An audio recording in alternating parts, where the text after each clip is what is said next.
வணக்கம். மற்றொரு மக்கள் சேவை நிகழ்ச்சியூடாக உங்கள் அனைவரையும் சந்திப்பதில் மகிழ்ச்சி. இன்றைய மக்கள் சேவை நிகழ்ச்சியின் ஒரு முக்கியமான விடயம் தொடர்பில் பேசுவதற்கு நாங்கள் தயாராக இருக்கிறோம். ஒவ்வொரு வாரமும் ஞாயிற்றுக்கிழமைகளில் மக்கள் சேவை நிகழ்ச்சியில் உங்களுக்காக சமூகத்துக்கு தேவையான பல முக்கியமான விடயங்களை பேசிக்கொண்டிருக்கின்றோம். அதே போல மக்கள் வெளிப்புற வேண்டிய விடயங்கள் தொடர்பில் நாங்கள் தெளிவுபடுத்துகின்ற பல்வேறு நிகழ்ச்சிகளை வழங்கியிருக்கிறோம். அதே போல கடந்த 2 வாரங்களுக்கு முன்பதாக நாங்கள் இந்த பிளாஸ்டிக் கழிவுகள் சுற்றாடலில் சேருவதன் ஏற்படுகின்ற பாதிப்புகள் தொடர்பான விடயங்கள் தொடர்பில் பேசியிருந்தோம். உலகை பொறுத்த வரைக்கும் தற்போது எங்களுடைய மூதாதையர்கள் எமக்கு விட்டு சென்ற இந்த அழகான இயற்கையின் ஒரு பகுதியேனும் அடுத்த தலைமுறைக்கு நாங்கள் விட்டு செல்வோமா என்பது மிகப்பெரிய ஒரு கேள்விக்குறியான விடயமாக மாறி இருக்கும் நிலையில் அந்த சுற்றடலை பாதுகாக்கின்ற இந்த பாரிய ஒரு பொறுப்பில் மிகப்பெரிய பிரச்சனையாக இருப்பது இந்த பிளாஸ்டிக் மற்றும் பொலித்தீன் உள்ளிட்ட கழிவுகள் இந்த சுற்றாடலில் சேர்வது. எனவே அதனை தடுப்பதற்கு அல்லது அது தொடர்பான விடயங்களை குறைப்பதற்கு, பாதிப்பை குறைப்பதற்கான பல்வேறு வேலைத்திட்டங்கள் இப்போது உலகம் முழுவதும் மேற்கொள்ளப்பட்டு வருகிறது. இலங்கையிலும் அது தொடர்பான பல்வேறு முயற்சிகள் மேற்கொள்ளப்பட்டு பல முயற்சிகள் வெற்றியும் கிடைத்திருக்கிறது. எனவே அவ்வாறான விடயங்கள் தொடர்பில் மக்கள் மத்தியில் விழிப்புணர்வை ஏற்படுத்தும் வகையிலான ஒரு நிகழ்ச்சியாக இன்றைய மக்கள் சேவை நிகழ்ச்சி உங்களுக்காக வலம் வர காத்திருக்கிறது. அந்த அடிப்படையில் இந்த திண்ம கழிவு முகாமைத்துவம், அதிலும் குறிப்பாக பிளாஸ்டிக் பொருட்களினுடைய கழிவு முகாமைத்துவம் ரூபாக பேசுவதற்காக இன்றும் நிகழ்ச்சிக்கு ஒரு முக்கியமான அதிதியை அழைத்திருக்கிறோம். அவர் வேறு யாரும் அல்ல, மத்திய சுற்றாடல் அதிகார சபையின் சிரேஷ்ட சுற்றாடல் உத்தியோகத்தர் திரு கந்தசாமி பிரபாகரன் அவர்கள் நிகழ்ச்சிக்கு வந்திருக்கிறார். வணக்கம் சார். வணக்கம் பிரசன்னா. நாங்கள் ஆரம்பத்தில் கூறியது போன்று, அதாவது இந்த உலகம் மோங்கொடுக்கின்ற பாரிய சவால்களில் ஒன்று அடுத்த தலைமுறைக்கு சரியான அழகான ஒரு இயற்கையான ஒரு அல்லது எமது மூதாதையர் வழங்கிய ஒரு இயற்கையை நாங்கள் கொண்டு சேர்ப்போம் என்ற மிகப்பெரிய ஒரு கேள்வி இருக்கிறது. அதற்கு மிகப்பெரிய காரணியாக இருப்பது இந்த கழிவுகள் பாரிய அளவில் சுற்றலுக்கு அகற்றப்பட்டு அதனூடாக ஏற்படுகின்ற பாதிப்புகள் தான் மிக பாரிய பாதிப்பாக இருக்கிறது. அதிலும் பிரதானமாக இந்த சுற்றடல் கலக்கப்படுகின்ற இந்த பிளாஸ்டிக் மற்றும் அதே போல இந்த திண்ம கழிவுகள் தொடர்பான விடயம் பாரிய பிரச்சனையாக இருக்கிறது. முதலாவதாக இந்த கழிவு முகாமைத்துவம் என்ற ஒரு பதம் இருக்கிறது. அது எப்படியான வகையிலான முகாமைத்துவம் தொடர்பான விடயங்களை மேற்கொள்வதற்காக இவ்வாறான செயற்பாடுகள் மேற்கொள்ளப்படுகிறது? நாம் இன்று பார்க்க போனோம் என்று சொன்னால், கழிவு என்றால் என்ன? கழிவு என்றால் நாங்கள் தினமும் பாவித்த பொருட்களை எமக்கு வேணாம், இனி இதன் பாவனை முடிந்து விட்டது என்று எம்மால் வீசப்படுகின்ற ஒரு பொருளை கழிவாக கருதப்படுகின்றது. கடந்த காலங்களிலே எமது மூதாதையர்களால் கழிக்கப்பட்ட கழிவுகள் உக்கக்கூடிய கழிவுகளாக காணப்பட்டன. தற்போது எம்மால் கழிக்கப்படுகின்ற கழிவுகளிலே தற்போது அதிக அளவில் காணப்படுகின்றது உக்காத பிளாஸ்டிக் கழிவுகள். ஏன் இது இப்படி தற்போது அதிக அளவு அதிகரித்து வருகிறது என்று பார்க்க போனால், எமது பிளாஸ்டிக் பாவனை நாளுக்கு நாள் அதிகரித்து கொண்டு வருகின்றன. இதனை தடுப்பதற்கு இந்த கழிவு முகாமைத்துவத்திலே பிளாஸ்டிக் அதிகமாக இருப்பதனால் எமது சுற்றாடலை பாதுகாக்க வேண்டியது மிகவும் எமது தலையாய கடமையாக காணப்படுகின்றது.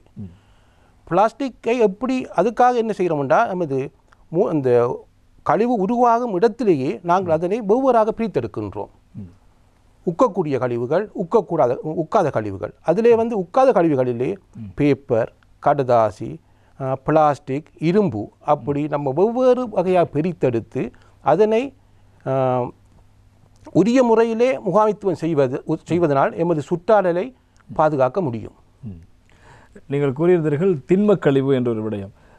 கழிவு வகைகள் எத்தனையான கழிவு இருக்கின்ற தொடர்பான விடயங்கள் பேசியிருந்தோம். அது திண்ம கழிவு என்று கூறுகின்ற போது அது என்ன என்பது தொடர்பில் மக்களுக்கு சற்று தெளிவு வேண்டும். திண்ம கழிவு என்றால் என்ன என்பது முதலில் நான் திண்ம கழிவு தொடர்பாக பேசுகின்ற போது திண்ம கழிவு என்றால் என்ன என்பது தெரிய வேண்டும். நல்ல ஒரு கேள்வி. திண்ம கழிவு கழிவுகள் பல வகைப்படுகின்றன. எலக்ட்ரானிக் கழிவு, இ வேஸ்ட். அடுத்து அபாயகரமான கழிவுகள், மெடிக்கல் வேஸ்ட், மெடிக்கல் கழிவுகள். அடுத்தது திண்ம கழிவுகள். திண்ம கழிவுகள் என்று சொன்னால் இவை அனைத்தும் தவிர்ந்த இலகுவாக மீள் சுழற்சி செய்யக்கூடிய, மீள் பாவனை செய்யக்கூடிய கழிவுகளே திண்ம கழிவுகள் என்று அழைக்கப்படுகின்றன. ஆமாம், நீங்கள் திண்ம கழிவு தொடர்பான விடயத்தை கூறுகின்ற போது இன்னும் ஒரு கேள்வி இருக்கிறது. குறிப்பாக இந்த திண்ம கழிவு முகாமைத்துவத்தில் பிளாஸ்டிக் கழிவு முகாமைத்துவம் என்ற ஒரு முக்கியமான ஒரு பங்கு, மிகப்பெரிய ஒரு பங்காக இருக்கிறது. அது தொடர்பாக சற்று விளங்கப்படுகிறது. பிளாஸ்டிக் கழிவு முகாமைத்துவம் என்பது பிளாஸ்டிக் உற்பத்தி, பாவனை, கழிவகற்றல், இதில் எப்படிப்பட்ட இந்த உத்திகள் கையாளப்படுகின்றன. நிச்சயமாக கழிவு முகாமைத்தில், அதுவும் விசேடமாக பிளாஸ்டிக் கழிவு முகாமைத்துவத்திலே சுற்றாடல் நேயமான கழிவகற்றல் முறை பயன்படுத்தப்படுகிறது. இதுவே பிளாஸ்டிக் கழிவு முகாமைத்தின் இலக்காக காணப்படுகின்றது. சுற்றளவு நேயமான கழிவகற்றல் முறை. சுற்றளவு நேயமான கழிவகற்றல் முறை என்னவென்று பார்க்க போனோம் என்று சொன்னால், நாம் கழிவகற்றுவதனால் சுற்றாடிலே எதுவித தீங்கோ எதுவித மாற்றமோ ஏற்படாத இருக்க வேண்டும். அதுவே சுற்றளவு நேயமான கழிவகற்றல். இது சுற்றள ரீதியாகவும் சமூக ரீதியாகவும் பொருளாதார ரீதியாகவும் ஏற்றுக்கொள்ளப்பட்ட விடயமாகும். இன்னொரு கேள்வி இருக்கிறது. குறிப்பாக இந்த பிளாஸ்டிக் கழிவு முகாமைத்துவம் என்ற விடயத்தை நீங்கள் கையாளுகின்ற போது அதற்கான இலக்கு எப்படியான இலக்குகளை நோக்கி அது எவ்வாறான விடயங்களை மேற்கொள்கிறீர்கள்? நிச்சயமாக கழிவு முகாமைத்துவத்திலே கடந்த காலங்களிலே 3R கான்செப்ட் பயன்படுத்தப்பட்டது. 3R கான்செப்ட் என்னன்னா reuse, recycle, reduction. 3R concept அது மேம்பட்டு இதிலே 4R கான்செப்ட் பயன்படுத்தப்படுகிறது. அதில் தற்போது இந்த பிளாஸ்டிக் முகாமைத்துவத்திலே 4R மற்ற விடயங்களிலே 4R 5R எல்லாம் போகின்றது. ஆனால் பிளாஸ்டிக் மாதிரியே 4R சிஸ்டம் பயன்படுத்துவது. இதில் அடிஷனலாக சேர்க்கப்பட்ட விடயம் என்று சொன்னால் ரிஃப்யூஸ், இது எங்களுக்கு வேணாம் என்று ஒதுக்குறது. அதுதான் இதில் அடிஷனலாக சேர்க்கப்பட்ட விடயம். இதில் 4R சிஸ்டம் பயன்படுத்தப்படுகின்றது. அதே போல் நாங்கள் நீங்கள் கூறுகின்றது போன்று இந்த பிளாஸ்டிக் கழிவு முகாமைத்துவம் என்ற விடயத்திற்கு இப்போது மத்திய சுற்றாடல் அதிகார சபை மிகப்பெரிய ஒரு வேலை திட்டங்களை முன்னெடுத்து வருகிறது. பாரிய நிகழ்வுகளை ஏற்பாடு செய்திருக்கிறது, விழிப்புணர்வு நடவடிக்கைகளை முன்னெடுக்கிறது. எனவே இந்த பிளாஸ்டிக் முகாமைத்துவ கழிவின் போது நீங்கள் கையாளுகின்ற உத்திகள் எப்படியான விடயங்களை எப்படியான உத்திகள் நீங்கள் கையாளுகிறீர்கள்? நிச்சயமாக இதற்கு பல சட்டவாக்கங்கள் உருவாக்கப்பட்டுள்ளன. உதாரணமாக 2017ஆம் ஆண்டு பல சட்டங்கள் இயற்றப்பட்டன. 20 மைக்ரோமுக்கு குறைந்த பிளாஸ்டிக்களை தடை செய்தது. அடுத்தது சிங்கிள் யூஸ் பிளாஸ்டிக், அதை தடை செய்தது. இப்படிப்பட்ட பல சட்டங்கள் உருவாக்கப்பட்டன. பிளாஸ்டிக்கை எரிப்பது கூட சட்ட குற்றம். யாராவது வீட்டிலோ தொழிற்சாலையிலேயோ வீதியிலேயோ ஒரு தனிநபர் பிளாஸ்டிக் பொருட்களை எரிப்பாராக இருந்தால் உடனே மத்திய சுற்று அதிகார சபைக்கோ அல்லது போலீஸுக்கோ சுற்றாடல் போலீஸுக்கோ அறிவிக்கலாம். அவருக்குரிய சட்ட நடவடிக்கை எடுக்கப்படும். நீங்கள் கூறுகின்ற போன்று இப்போ பிளாஸ்டிக் பொருட்களை பயன்படுத்துகின்ற விதத்தில் சில பிளாஸ்டிக் பொருட்களுக்கு தடை விதிக்கப்படுகிறது, பிளாஸ்டிக் அல்லது பொலித்தீன்களுக்கு தடை விதிக்கப்படுகிறது, சிலவற்றை பயன்படுத்த அனுமதி வழங்குகிறது. இது எந்த அடிப்படையில் இந்த அனுமதி மற்றும் தடை வகுக்கப்படுகிறது? ஆமாம், இதில் சிங்கிள் யூஸ் பிளாஸ்டிக் என்று சொல்லக்குள்ள சசே பேக்கெட் தடை செய்யப்பட்டது. தடை செய்யப்பட்ட நேரத்தில் இது மக்களாலும் இதை உற்பத்தி செய்வர்களாலும் ஏற்றுக்கொள்ளப்பட்டன. இதுவரைக்கும் அது தடை செய்யப்பட்டதால் மக்கள் எதுவிதமான எதிர்ப்புகளையும் தெரிவிக்கவில்லை. ஏன் ஷாம்பு பாக்கெட் தடை செய்யப்பட்டது என்று சொன்னால் அதற்குரிய கழிவு முகாமைத்துவ திட்டம், சரியான கழிவு முகாமைத்துவ திட்டம் இல்லை. அதன் நோக்கமாகத்தான் அது தடை. அதாவது அதனை கழிவாக அகற்றி வெளிப்படுத்துவதற்கு அல்லது மேல் சொல்லி செய்வதற்கோ அப்படியான நடவடிக்கைகளுக்கான வாய்ப்பு இலங்கையில் இல்லை. இலங்கையில் இல்லை என எமது மக்களும் அதுக்கு ஒத்துழைப்பு வழங்குவது குறைவாக காணப்படுகின்றது.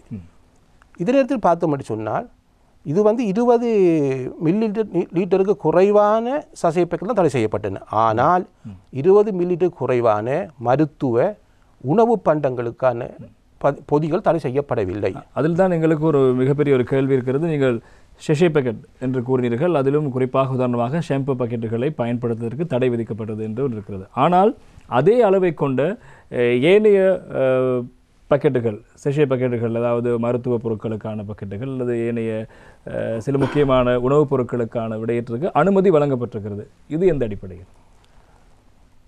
சசே பேக்கெட் இந்த ஷாம்பு பாக்கெட்டுக்கு தடை செய்தாலும் அதுக்குரிய மாற்று வழி இருக்கின்றது. உதாரணத்துக்கு 20 ml இல்லாமல் அது 100 ml ஆக ஒரு போத்தலில் வருகின்றது.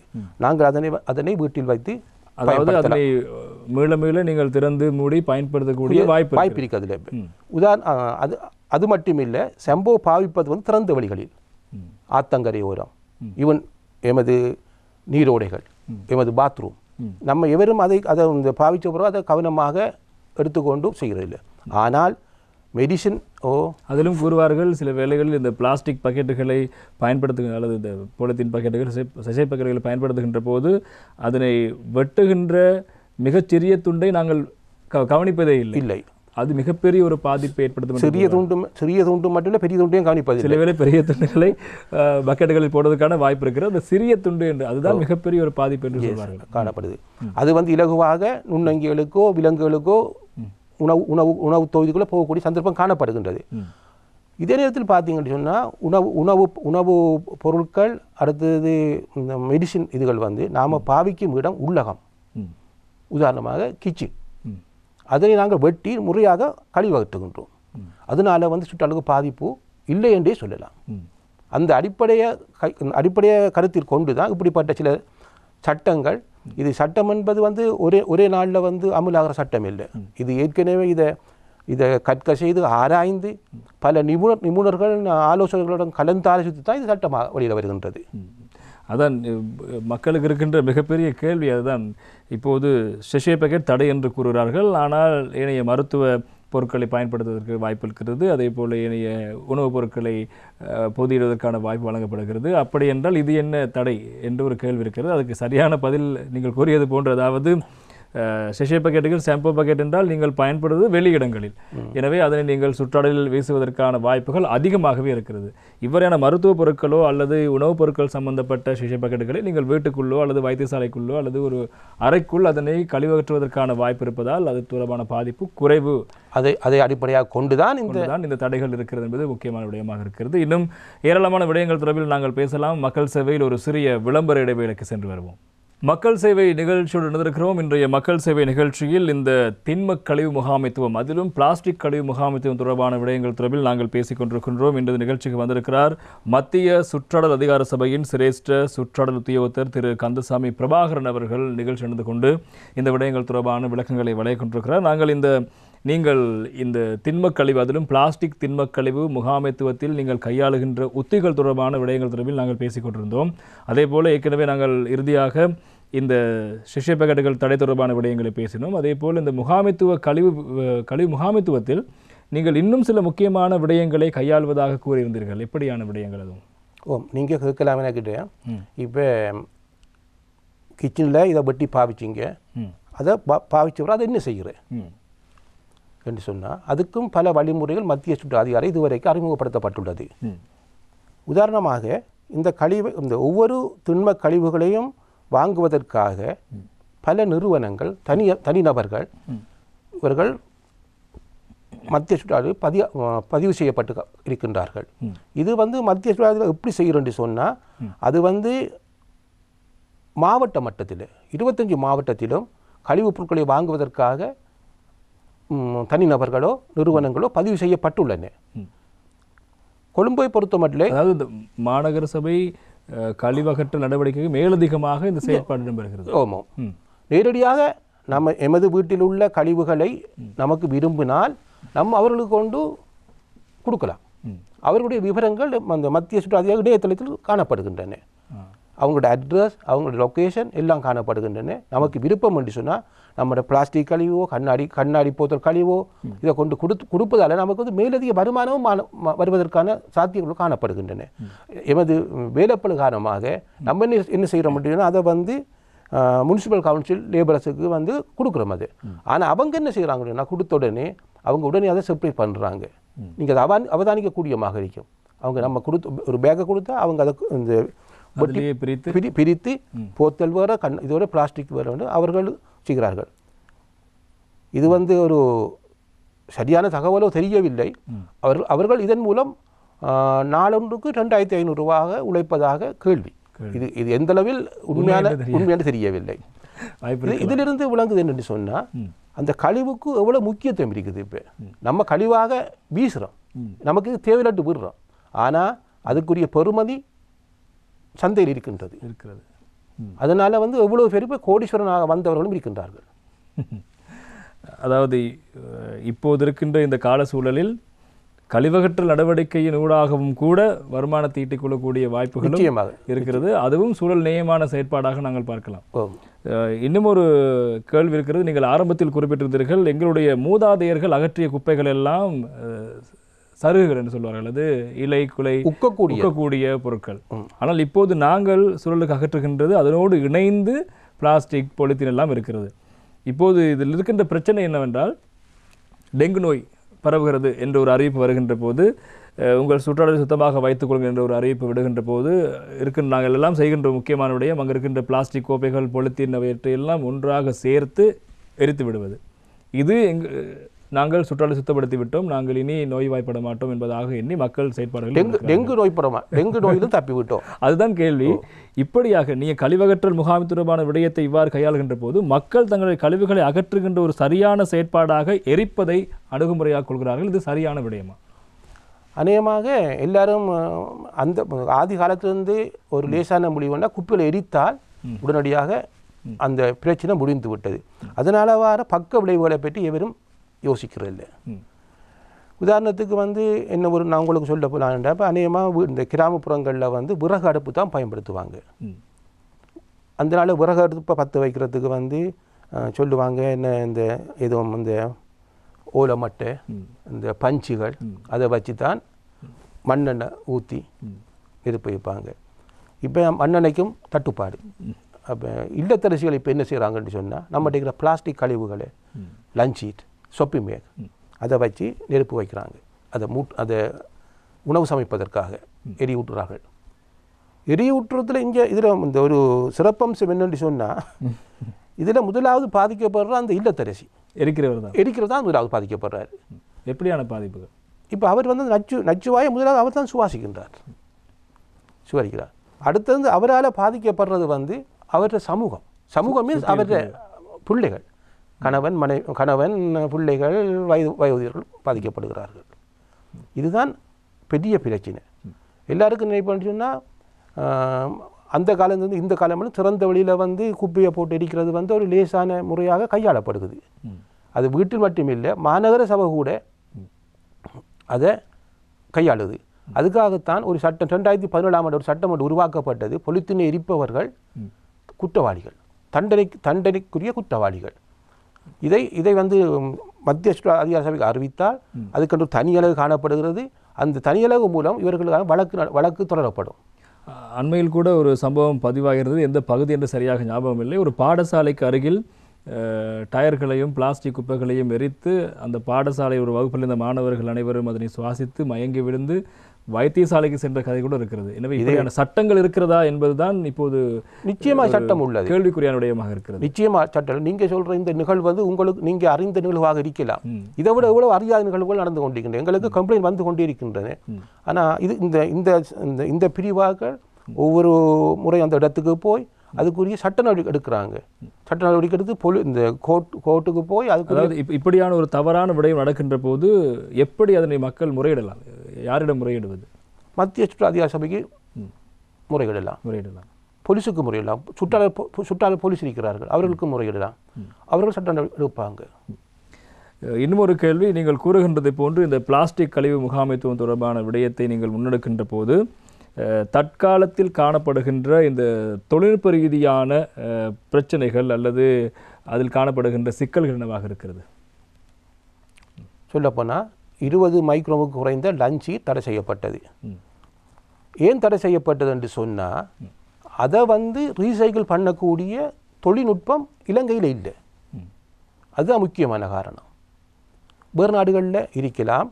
ஆனால் இன்னும் கொஞ்சம் நம்ம இதை கொஞ்சம் டீப்பாக பார்க்க போனோம் என்று சொன்னால் எமது நாட்டில் கீழத்தைய நாடுகளில் லஞ்சீட் பாவனை அதிகமாக காணப்படுது.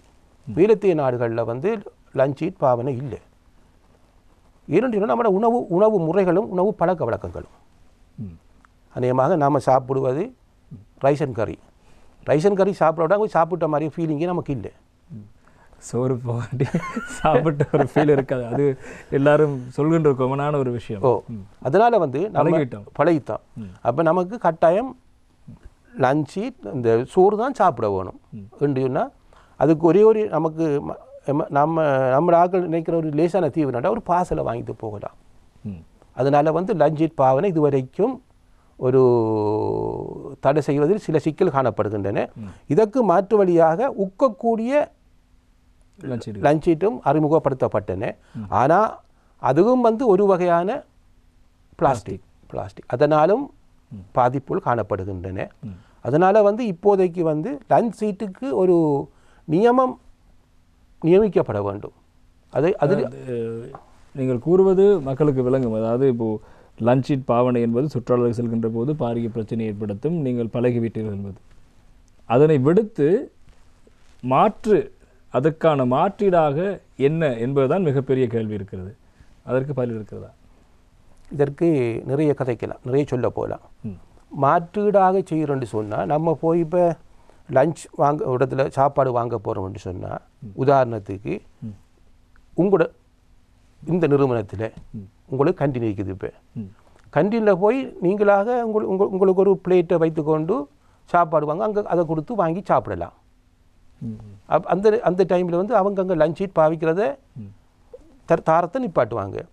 இப்போ நமக்கு இன்னும் ஒரு இந்த மனோ ரீதியான ஒரு காணப்படும்னா, அவங்க தார பிளேட் வந்து துப்புரவானதா, துப்புரவாக்கப்பட்டதான்ற எண்ணப்பாடு நமக்கு மனதில் ஓடிக்கொண்டு இருக்கும். நம்ம கொண்டு போய் சாப்பிட்ற பிளேட்டுன்னு சொன்னால் அந்த இது அந்த என்ன சைக்காலஜி ப்ராப்ளம் நமக்கு வராது. அதாவது இப்போது நீங்கள் கூறுகின்ற விடயம், எதற்காக லஞ்ச் ஷீட்டை போட்டு நீங்கள் சாப்பிட வேண்டும், வீட்டிலிருந்தே ஒரு கோப்பையோ அல்லது உங்களுக்கு அது வந்து எமது ஆஃபீஸில் லாட்ஜுக்குள்ளே வச்சுக்கலாம், அது பிரச்சனை இல்லை. அது ஒரு கௌரவ குறைச்சலாக நினைக்கின்ற ஒரு சந்தர்ப்பம் இருக்குது. நீங்கள் கூட கதைக்கின்ற போது சில உதாரணங்களையும் கூறியிருந்தீர்கள். நீங்களும் அப்படியான சில விடயங்களை அனுபவித்திருக்கிறீர்கள். நிச்சயமாக. நான் வேலை செய்கிற இடம் மத்திய சுற்று அதிகார சபை.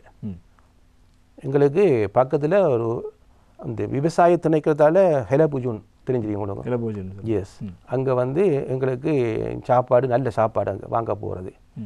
போனால் அங்கே காலையில் கொலக்கந்தை, இலக்கஞ்சி, மிகவும் ருசியான சாப்பாடு. எனக்கு நல்ல விருப்பம் அது. நான் அது வாங்குவதற்கு ஒரு ஜேம் பாட்டில் கொண்டு போவேன். ஏண்டா அவங்ககிட்ட வாங்கி அங்கேருந்து குடிக்க வேண்டாம். இந்த கொரோனாவுக்கு பிறகு நாங்கள் கடைப்பிடிக்கிறதுக்காண்டா இந்த பொது இடங்களில் சாப்பிட்றத எவ்வளோ மேக்ஸிமம் தவிர்த்துக்கொள்கிறேன். அதனால் ஒரு இது கொண்டு போய் ஒரு போத்தல் கொண்டு போய் அந்த போத்தலாக நான் கஞ்சி வாங்கிட்டு வரேன். ஆரம்ப காலத்தில் என்ன மற்றவங்கள ஒரு ஏளனமாக பார்த்தாங்க. இது என்ன ஒரு இயற்கைக்கு ஒவ்வாத மாற்றீடான ஒரு வித்தியாசமான ஆள். அப்படி வித்தியாசமான ஆள், இவர் கொஞ்சம் சாடியா அப்படின்னு யோசிச்சிருப்பாங்க. ஆனால் நான் இப்போ பார்க்குறேன், 4-5 பேர் இப்போ நாங்கள் அவதானிக்கிறோம், நிறைய பேர் அவர்களும் இது கொண்டு வந்து போத்தலோ இது ஒரு ரீயூஸ் பண்ணக்கூடிய பொருட்களை இந்த பாத்திரத்தை கொண்டு வந்து வாங்கி போகுது நான் அவதானிக்கிறேன். நான் அதில் என்ன பொறுத்தவரை நான் சந்தோஷப்படுறேன். நான் ஒரு முன்னோடியாக அந்த இடத்துல நடந்திருக்கின்றதை நினைச்சு சந்தோஷப்படுறேன். அது முதலில் ஒரு விடயத்தை செய்கின்ற போது அப்படித்தான் பல பிரச்சனை எதிர்கொள்ளலாம். ஆனால் நீங்கள் கூறுகின்றதை போன்று இப்போது நீங்கள் அந்த கஞ்சி வாங்குகின்ற விடயத்தில் கூட அவர்கள் கொண்டு செல்வதற்காக பிளாஸ்டிக் ஒரு இதை குடிப்பார்கள். அதை கொண்டு சென்று நீங்கள் குடித்து விட்டு வெளியில் வீசுவீர்கள். ஆனால் நீங்கள் ஒரு ஜாடி எடுத்து சென்றால் அதை மீள நீங்கள் யூஸ் பண்ணலாம். அதனால் நீங்கள் சுற்றுலாவுக்கு நேயமான ஒரு ஆளாக இருக்கிறதுக்கான வாய்ப்பு இருக்கிறது. எனவே அப்படியான ஒரு முன்னுதாரணமான செயற்பாட்டை செய்துவிட்டு முன் கூறுகிறார். நீங்களும் அதனை ஃபாலோ பண்ணலாம் என்பதுதான் அவருடைய முக்கியமான கருத்தாக இருக்கிறது. அதே போல் நாங்கள் அன்றாடம் எங்களுடைய மக்களுடைய வாழ்வியலை பார்க்கின்ற போது பிளாஸ்டிக் மற்றும் இந்த பொருட்களுடைய பயன்பாடு அதிகம் இருக்கிறது. நேரடியாக இங்கிருந்து நாங்கள் கிச்சனுக்குள் எட்டி பார்த்தால் அங்கு முக்கால்வாசி பிளாஸ்டிக்காக இருக்கும். அதே போல் அவர்கள் பயன்படுத்துகின்ற பொருட்கள் அல்லது பைகள் பார்க்கின்ற போது பிளாஸ்டிக் அல்லது பொலித்தீன் இப்படியான பொருட்களாக இருக்கும். இதற்கு எப்படியான நடவடிக்கை அவர் கையாள முடியும் இதிலிருந்து வெளியில் வருவதற்கு? ரிவ்யூஸ் நல்ல ஒரு பதம் தானே. நமக்கு இது வேணாம் அவங்க ஒதுக்கலாம். இப்போ கடைக்காரால் தரக்குள்ள வந்து இந்த என்ன சொப்பி மேதை கூட எனக்கு வேணாம், எந்த பேக் இருக்கின்றது சீரத்து ஏதோ ரீயூஸ் பண்ணக்கூடிய துணிப்பை வந்து இல்லை, ரீயூஸ் பண்ணக்கூடியது. இப்போ ஒரு தரம் பாவிக்கிற ஒரு 25-30 பாவிக்கூடிய பை எனக்கிட்ட இருக்கின்றது என்று கொடுத்துவாங்க. அப்புறம் ரிவ்யூஸ் அப்படி நம்ம ரிவ்யூஸ் பண்ண வேண்டாம், தேவையில்லாத குப்பையை வீட்டுக்கு கொண்டு இல்லை. அதாவது கடைக்கு செல்கின்ற போது நீங்கள் இந்த பொருட்களை தான் வாங்க செல்கிறோம் என்று தெரிந்தால் அந்த பொருட்களை சுமந்து வருவதற்கான ஒரு பையை எடுத்து செல்வதில் எந்த தப்பும் இல்லை. எந்த தப்பும் இல்லை. மீன் வாங்குவதற்கு நமது பழைய ஐஸ்கிரீம் பாக்ஸ் அதில் கொண்டு போய் மீன் வாங்கி வரலாம். நான் அதை ப்ராக்டிஸ் செய்கிறேன். அது பொலித்தீன் பயன்பாட்டை குறைப்பதற்கு மிக முன்மாதிரியான உதாரணங்களாக இருக்கிறது. என்ன ஒரு உதாரணம் சொல்ல முடியும்? மத்திய அதிகார சபை கண்டீனில் வந்து லஞ்ச் பாக்கெட் வாங்குறோன்னு சொன்னால் அடிஷ்னலாக 10 ரூபா பே பண்ண வேணும். அவங்க சொல்ல விளங்க என்ன கேட்பேன். லஞ்ச் வந்து 200 ரூபா, நாங்கள் போய் அங்கே சாப்பிட்டோம்னு சொன்னால் 200 ரூபா. அதுக்கு அதை நாங்கள் பார்சலாக வாங்கி கொண்டு போகணும்னு சொன்னால் 210 ரூபா. ஆ. அதனால் அநேகமான முழு உத்தியோகத்தர்களும் அந்த பாசலை தவித்துக் கொள்கிறார்கள். ஏண்டா 10 ரூபா காசுன்றது இப்போ இந்த காலப்பகுதியில் 5 ரூபா கூட முக்கியமான பணமாக தான் இருக்குது. 10 ரூபானாக்குள்ள காலைமை சாப்பாடு, காலைமை டீ, லஞ்ச், பின்னெழுத்து டீ, இரவு இதுக்கு 5 சாப்பாடு. 5 சாப்பாடு அடிஷனலாக 50 ரூபா பே பண்ண வேண்டி வருது. இப்போ ஒரு குடும்பத்தில் 4 பேர் இருந்தால் 200 ரூபா பே பண்ண வேண்டி வருது. இப்போ அப்போ இப்படிப்பட்ட இதுகளை செய்கிறதால நம்மளும் காசு இந்த பொருளாதாரத்தில் முன்வரது வேறு விஷயம் சுற்றுலாவை பாதுகாக்கலாம். இதை நீங்கள் பார்க்கலாம் மத்திய சுற்றுலா அதிகார சபை சில சட்டங்களை உருவாக்கலாம். அநேகமாக எல்லாரும் கேள்வி சட்டத்தை உருவாக்குறாங்க, இவங்க செய்கிறாங்களா? இதுதான் நானும் இப்போது கேட்க இருக்கின்ற கேள்வி என்னென்றால், நீங்கள் சொல்கிறீங்களே இப்போ இலகுவாக சொல்லிவிடலாம், செய்ய முடியுமா உங்களால் என்பது மிகப்பெரிய ஒரு கேள்வி. நீங்கள் என்ன செய்கிறீர்கள் என்பது இன்னும் ஒரு கேள்வி. அதாவது சொல்கின்ற நீங்கள் செய்திருக்கிறீர்களா என்பது கேட்டால் அதற்கான பதில் தான் நீங்கள் கூறியது. உங்கள் இருக்கின்ற கேண்டீனுக்குள் நீங்கள் லஞ்சின் பயன்பாடு தவிர்ப்பதற்காக ஒரு நடவடிக்கை ஒன்று அடிஷனல் 10 ரூபா அடிஷனல் 10 ரூபா வச்சோம். இப்போ அதே போல் மாற்று வழிகளை நம்ம கையாளலாம். அன்றாடமாக நீங்கள் பயன்படுத்துகின்ற பொருட்கள் இது தேவையா அல்லது அத்தியாவசியமாக இது பயன்படுத்த வேண்டுமா, இதனை இல்லாமல் நாங்கள் எங்களுடைய அந்த செயற்பாட்டை முன்னெடுக்க முடியுமா என்பதை பார்க்கின்ற போது இந்த பிளாஸ்டிக் அதே போல் பொலித்தீன் பாவனையிலிருந்து சற்று நாங்கள் தவிர்த்து கொள்ளலாம் என்பதுதான் அவருடைய கருத்தாக இருக்கிறது. அதே போல் இன்னும் ஒரு முக்கியமான கேள்வி இருக்கிறது. குறிப்பாக இந்த பிளாஸ்டிக் அதே போல் இருக்கின்ற இந்த பொலித்தீன் தொடர்பான பாவனையை தடை செய்வதற்காக நடைமுறையில் காணப்படுகின்ற எவ்வாறான சட்டங்கள் இருக்கிறது, அதனை அமல்படுத்துகின்ற போது வருகின்ற சவால்கள் எவ்வாறு இருக்கிறது உங்களுக்கு? லஞ்சிட் ஒரு உதாரணம். அது தடை செய்வதில் பிரச்சனை காணத்தான் படுகின்றது. அதை ஏற்றுக்கொள்ளத்தான் வேணும். அது மக்கள உணவு பழக்க வழக்கம். நம்ம மக்கள உணவு பழக்க வழக்கங்களை நம்ம மாற்ற முடியாது. அதாவது தங்கள் கைகளில் உணவு கொண்டு செல்வதற்கான பாஸ்கெட்டை கொண்டு செல்வதற்கு மக்கள் முயற்சிக்கும் வரை அது பிரச்சனையாக இருக்கிறது. அவர்களாக அதை உணர்ந்து செய்தால் ஏன் இந்த சசை பக்கெட்டை ஒதுக்குன மக்கள் ஏன் இதுக்கு இசைவாக்க முடியாது? சசை பக்கெட் இல்லாத ஒரு நிகழ்வை மக்கள் ஏற்றுக்கொண்டார்கள். அவர்கள் வீதியில் இறங்கவில்லை, போராட்டம் செய்யவில்லை. எனக்கு தெரிந்து உற்பத்தியாளர்களும் அதற்கு எதிராக ஒன்றும் செய்யவில்லை, உற்பத்தியாக்கம் செய்யவில்லை.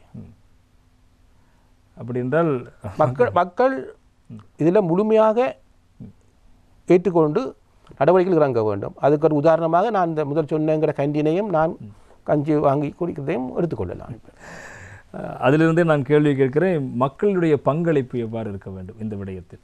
நீங்கள் மத்திய சுற்றுலா அதிகார சபை, மத்திய சுற்றுலா அதிகார சபைக்குள்ளும் ஒரு செயற்பாட்டை முன்னெடுக்கிறது, மக்களுக்கு விழிப்புணர்வு நடவடிக்கைகளையும் மேற்கொள்கிறது, சில சட்டங்களையும் தடைகளையும் விதித்திருக்கிறது, பயன்படுத்தக்கூடிய பொருட்கள் என்று சில வகைப்படுத்தியும் அதனை செய்கிறார்கள். இப்படி இருக்கின்ற போது இந்த விடயத்தில் மக்கள் எந்த நிலைப்பாட்டில் இருக்க வேண்டும், அவர்களுடைய செயற்பாட்டை நீங்கள் எப்படி இருக்க வேண்டும் என்று எதிர்பார்க்கிறீர்கள்? மக்கள் பக்கமிருந்து உங்களுக்கான ரிஃப்ளெக்ஷன் எப்படி வர வேண்டும்? மக்கள் சட்டங்களை மக்கள் மதிக்கத்தான் வேண்டும், எல்லாரும் மதிக்கத்தான் வேணும். இது சட்டங்கள் மக்களுக்கு போகிற எப்படி மக்களை போய் சென்றடைகிறது தான் கேள்வி. மக்களுக்கு லஞ்சீட் திரும்பி லஞ்சீட் இந்த லஞ்சீட் வெற்றி அடையாத காரணம் என்னென்னு சொன்னால் உடனடியாக இந்த சட்டம் உருவாக்கப்பட்டது.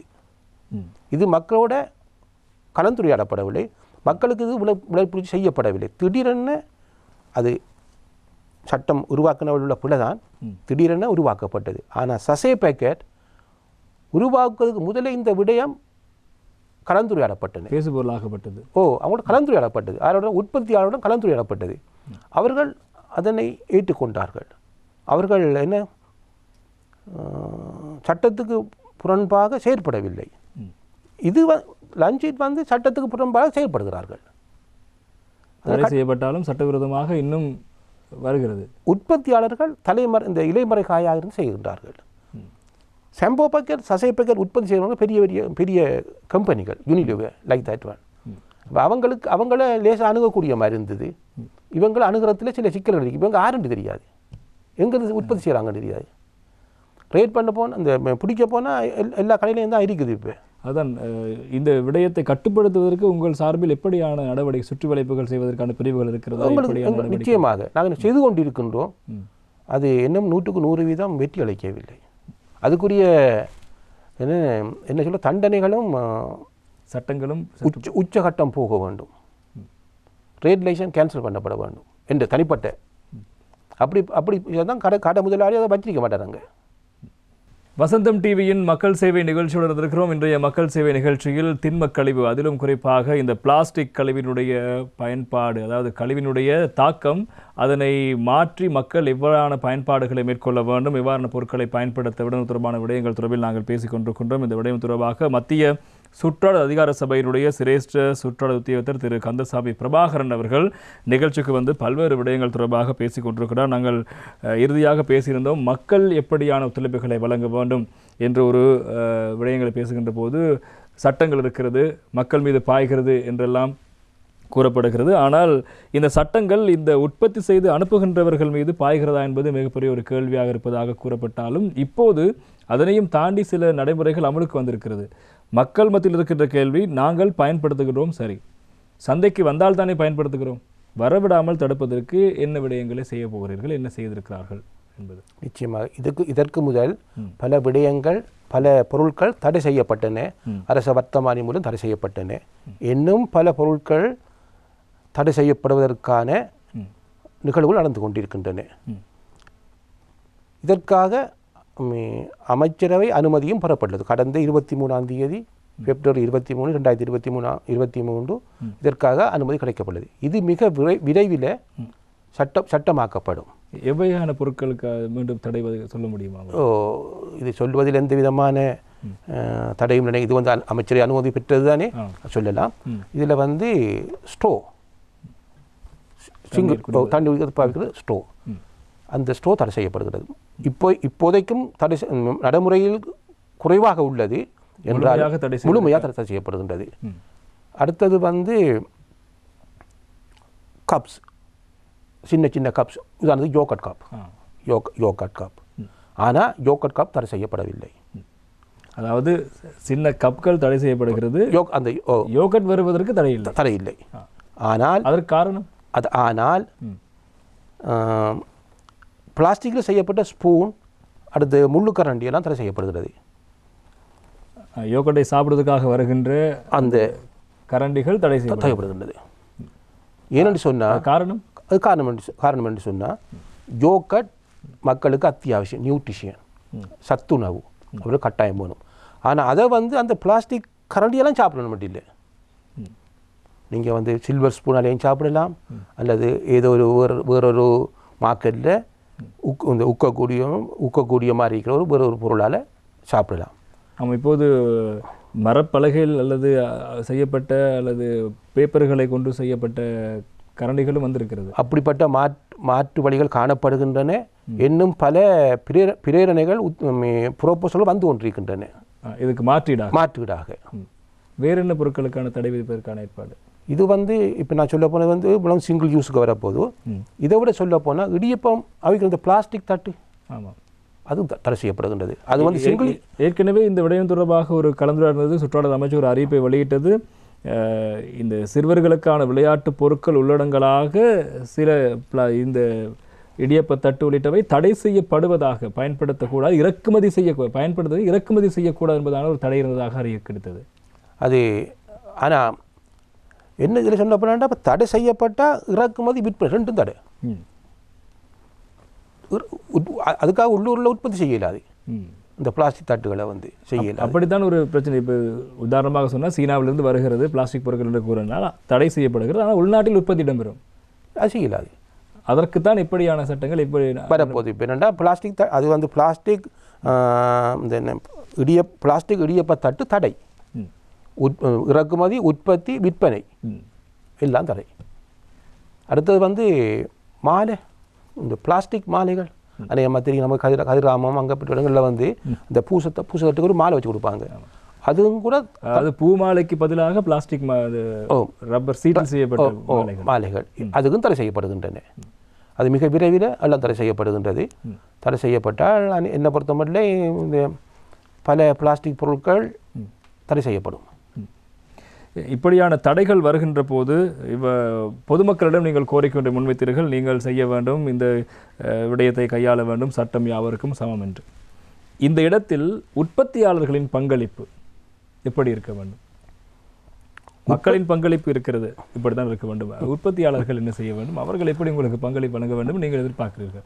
நிகழ்ச்சியை பார்த்து கொண்டிருக்கின்ற உற்பத்தியாளர்களுக்கு நீங்கள் கூறுகின்ற நிச்சயமாக உற்பத்தியாளர்கள் இப்போதோ இன்றும் கூட நான் ஒரு 4-5 ஹோல் எனக்கு உற்பத்தியாளர் எடுத்தாங்க. இது நீங்கள் தடை செய்கிறீங்களான்ட்டு. ஏன்னா இந்த செய்தி அவங்களுக்கு போய்விட்டது. ஒரு 6 மாதத்துக்கு முதலே அவங்களோட காதுக்கு இந்த செய்தி போயிட்டு. அப்போ அவங்களுக்கு இப்போ இந்த என்ன இது அந்த சட்டத்துக்கு அவங்க அஞ்சுறாங்க. அதுதான் அவங்க இப்படிப்பட்ட கேள்விகள் கேட்கறதுக்கு. உற்பத்தியாளர்கள் இனி உற்பத்தி செய்ய மாட்டாங்க, அவங்க வேறு வழிக்கு தான் போவாங்க. இந்த பிளாஸ்டிக் மாலை செய்கிறவங்களுக்கு கூட இப்போ விழிப்புணர்வு நடந்து கொண்டிருக்கின்றது. அதுக்கு பல மாற்றீடாக இந்த மாலை செய்யலாமண்டு. அதுபோல் நாங்கள் ஆரம்பத்தில் கதைக்கின்ற போது இன்னும் ஒரு தகவல் பேசுகிறோம், EPR என்று. அதாவது இந்த உற்பத்திக்கு பிறகு உற்பத்தியாளர்களுடைய பொறுப்பு என்று ஒரு விடயம் இருக்கிறது. இது தொடர்பாக ஆக்சுவலி இது இன்னும் சட்டமாக இல்லை.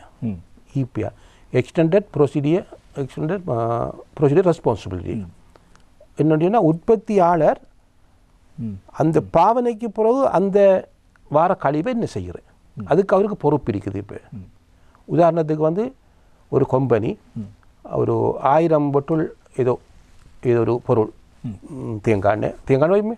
தேங்காய் ஒரு சூப்பர் மார்க்கெட்டுக்கு கொடுத்தாருன்னு சொன்னால் 1000 போத்தல். இந்த 1000 எம்டி போத்தலையும் பெற வேண்டியது அவற்றை கடமையாகும். அவர் அதுக்காக சில திட்டங்களை வச்சுக்கிறான்னு சொன்னால் ஒரு போத்தல் திருப்பி தந்தீங்கன்னு சொன்னால் அதுக்கு ஒரு டிஸ்கவுண்ட் 5 ரூபாயோ 10 ரூபாயோ அப்படிப்பட்ட மிக விரைவில் அதுவும் வரப்போகின்றது. அப்படி வர முடியும்னா பிளாஸ்டிக் ரோட்டில் கிடக்காது. ஏற்கனவே அமைச்சர் பந்துல குணவர்தன் அவர்கள் இந்த சத்தோசுக்கு பொறுப்பான அமைச்சராக இருந்த போது ஒரு தகவல் ஒன்றை வெளியிட்டிருந்தார். பிளாஸ்டிக் போத்தல்களுக்கு 10 ரூபாய் நீங்கள் சத்தோசையில் உட்படுத்தால் 10 ரூபாய் கிடைக்கும் என்று நடவடிக்கை. நீங்கள் கூறுகின்ற விடையும் அதுவும் கிட்டத்தட்ட ஒரே மாதிரி. இப்போதும் அந்த செயற்பாடு இருக்கிறதா? இருக்குதுன்னு நினைக்கின்றேன். எனக்கு அப்படி தெரியல. நாம் தண்ணி போத்தல் வாங்குறதில்ல. நாங்கள் எல்லாம் ரீஃபில் தான் பண்ணுறது.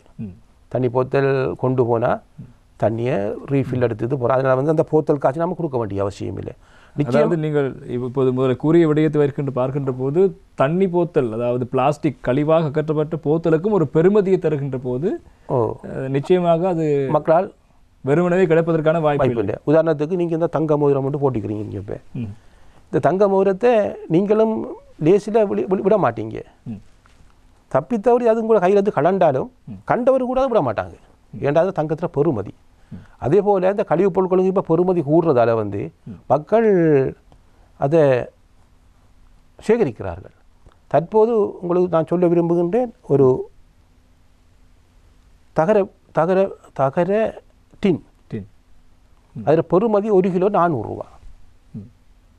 நம்மளோட பாவிக்கப்படி வீசுகிற தகர டின் 400. அதனால் அதுக்கு இப்போ பயங்கர சரியான டிமாண்ட் காணப்படுகின்றது.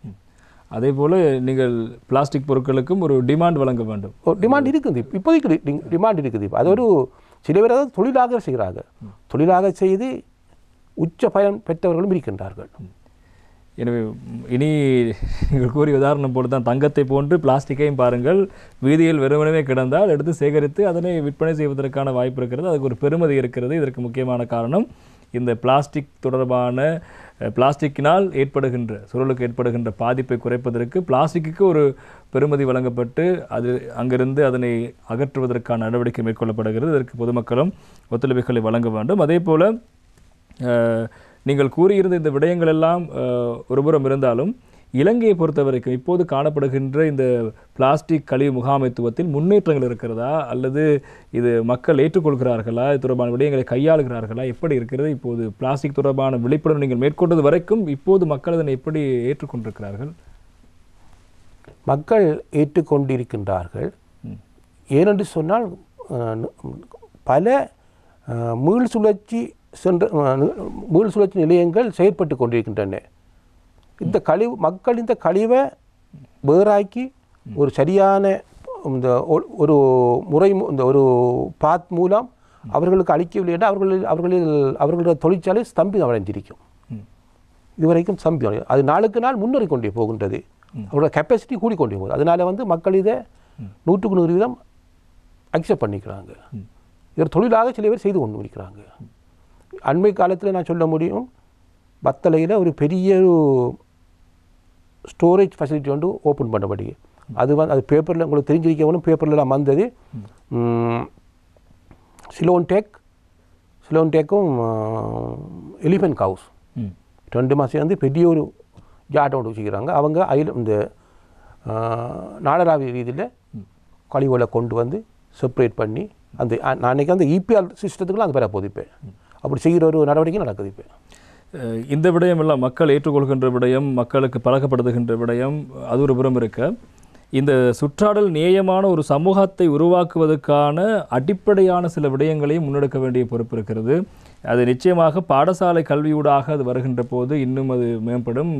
பாடசாலை மட்டத்தில் மாணவர்களுக்கோ அல்லது மாணவர்கள் சார்ந்து அங்கே இருக்கின்ற ஆசிரியர்களுக்கோ இது தொடர்பான விழிப்புணர்வை வழங்கி அங்கிருந்து வெளியில் சமூகத்துக்கு வருகின்ற ஒருவருக்கு இந்த சுற்றாடல் தொடர்பான கழிவு முகாமைத்துவம் தொடர்பான பிளாஸ்டிக்குடைய பாதிப்பு தொடர்பான விடயங்களை அறிவுறுத்துவதற்கான ஏதாவது ஏற்பாடுகள் கல்வி அமைச்சர்களூடாக இணைந்து நீங்கள் மேற்கொள்கிறீர்களா? தொடர்பான வேலை திட்டங்கள் இருக்கிறதா? எதிர்காலத்தில் முடக்க போகிறீர்களா? தொடர்பாக விளங்கப்படுத்துங்கள்.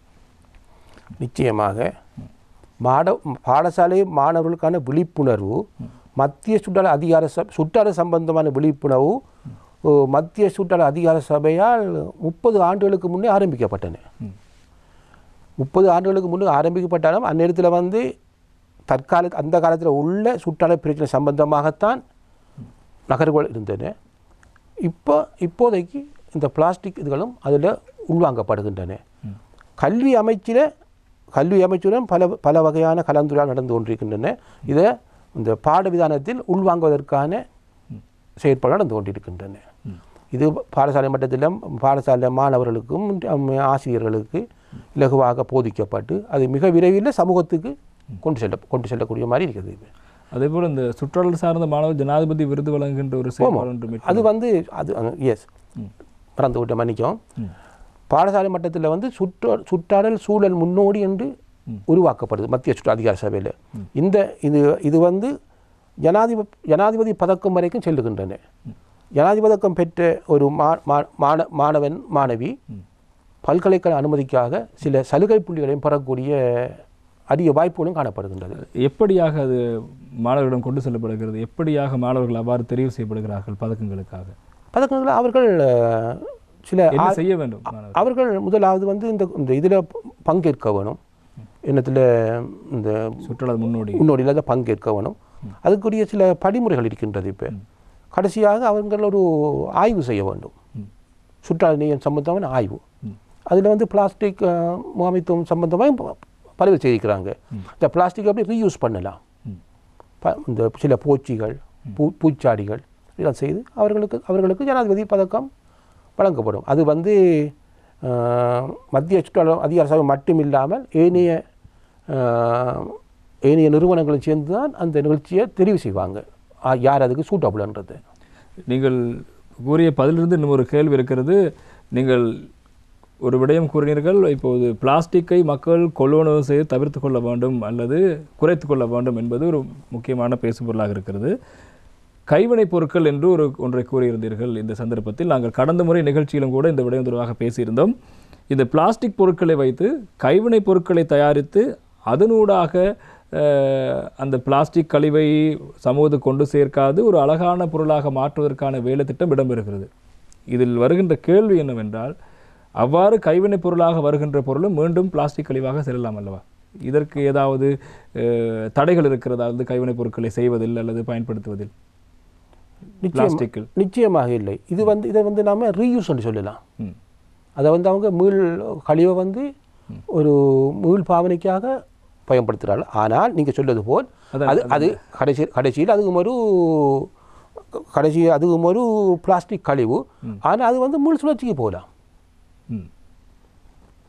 இதில் 2 ஸ்டெப் வருது. இப்போ அதாவது அதனுடைய கழிவாக அது அகற்றப்படுவதற்கான காலைகளும் இடிக்கப்படுது.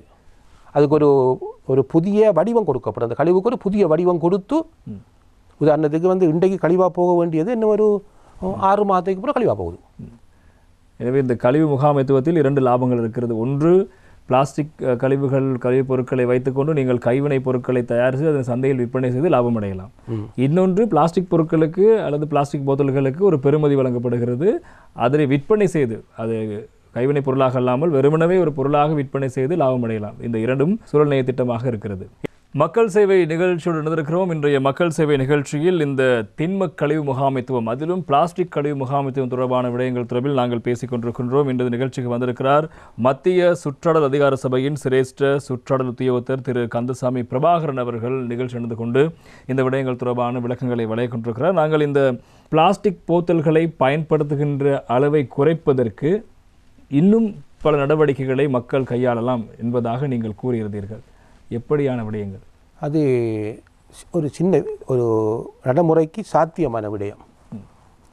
ரீஃபில் நாம் நம்ம நம்ம நம்ம வளமையாக செய்கிறது என்னன்னு சொன்னால், கடையில் போய் தேங்காய் எண்ணெய் வாங்குறேன்னு சொன்னால் போத்தல் கொண்டு வரோம்.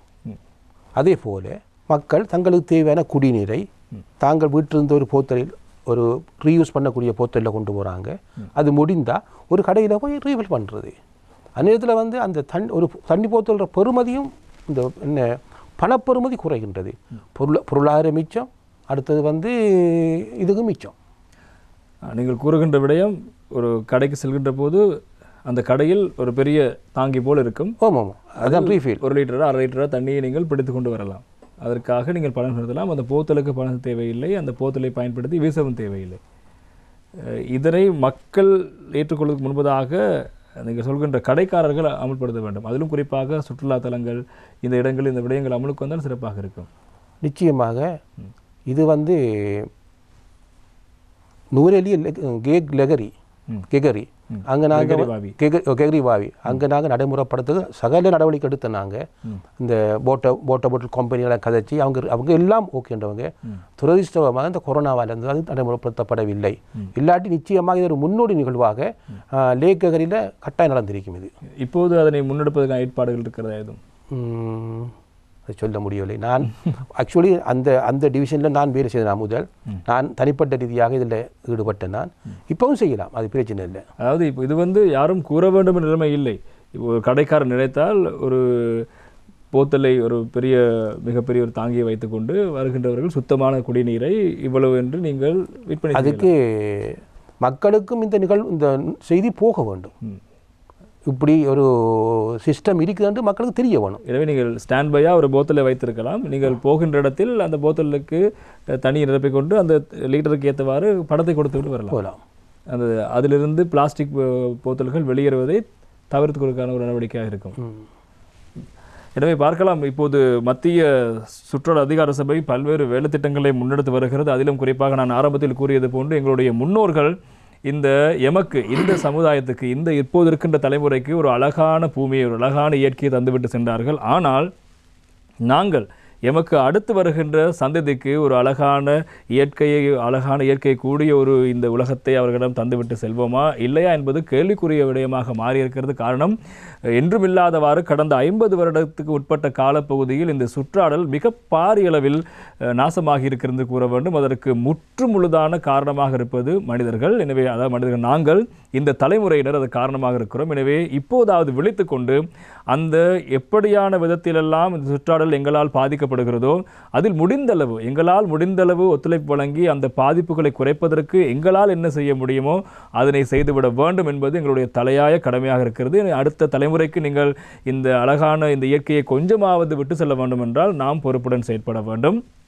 அந்த பொறுப்புகளில் மிக முக்கியமான ஒன்றாக இருக்கிறது. இது சுற்றாடல் பாதிப்புகளுக்கு பல்வேறு காரணிகள் இருக்கிறது மனிதனால் செய்யப்படுகின்ற. அதில் மிக முக்கியமான ஒன்று இந்த கழிவு தொடர்பான முகாமைத்துவம். இப்போது கடல் பகுதியை பார்த்தால் உலகில் 1% கடல் நீர் மாத்திரம்தான், கடல் பகுதி மாத்திரம்தான் சுத்தமான கடலாக இருக்கிறது. மற்றதெல்லாம் மனிதர்கள் அசுத்தப்பட்டு விட்டது. எனவே இப்படியாக இருக்கின்ற போது பிளாஸ்டிக் கழிவுகளும் கடலில் கடந்து பல்வேறு அழிவுகளை, பல்வேறு அங்கு இருக்கின்ற உயிரினங்களுக்கு பாதிப்பை ஏற்படுத்தி இயற்கை வளங்களுக்கு பாதிப்பை ஏற்படுத்துகின்ற பல நிகழ்வுகளை நாங்கள் செய்திகளூடாக பார்த்திருக்கிறோம். எனவே நாங்கள் எங்களால் முடிந்தளவு இந்த பிளாஸ்டிக் பாவனை, இந்த பொலித்தீன் பாவனை ஆகிய விடயத்தை, அல்லது அதனை கழிவு செய்கின்ற, அதனை கழிவாக அகற்றுகின்ற போது அதனை சரியான இடத்தில் அகற்றுகின்ற நடவடிக்கைகளை முன்னெடுக்கின்ற பட்சத்தில் ஓரளவேனும் இந்த இயற்கையை பாதுகாப்பதற்கான ஒத்துழைப்பு வழங்கிய ஒரு தலைமுறையாக நாங்கள் மாறுவதற்கான ஒரு வாய்ப்பு கிடைக்கும். எனவே இன்றைய நிகழ்ச்சியிலும் அந்த பொறுப்பை உங்களுக்கு மீண்டும் உணர்த்துகின்ற வகையிலான பல விடயங்கள் தொடர்பில் பேசியிருந்தோம். குறிப்பாக மத்திய சுற்றாடல் அதிகார சபையினுடைய சிரேஷ்ட சுற்றாடல் உத்தியோகத்தர் திரு கந்தசாமி பிரபாகரன் அவர்கள் நிகழ்ச்சிக்கு வருகை தந்து தொடர்பான பல்வேறு விளக்கங்களை வழங்கியிருந்தால் எங்களுடைய நிகழ்ச்சி சார்பாக நாங்கள் நன்றிகளை தெரிவித்துக் கொள்கின்றோம். இதே போல இன்னும் ஒரு முக்கியமான விடயம் தொடர்பில் பேசுவதற்காக மக்கள் சேவை நிகழ்ச்சியில் சந்திக்கும் வரை விடைபெறும் நான் பிரசன்னா. வணக்கம்.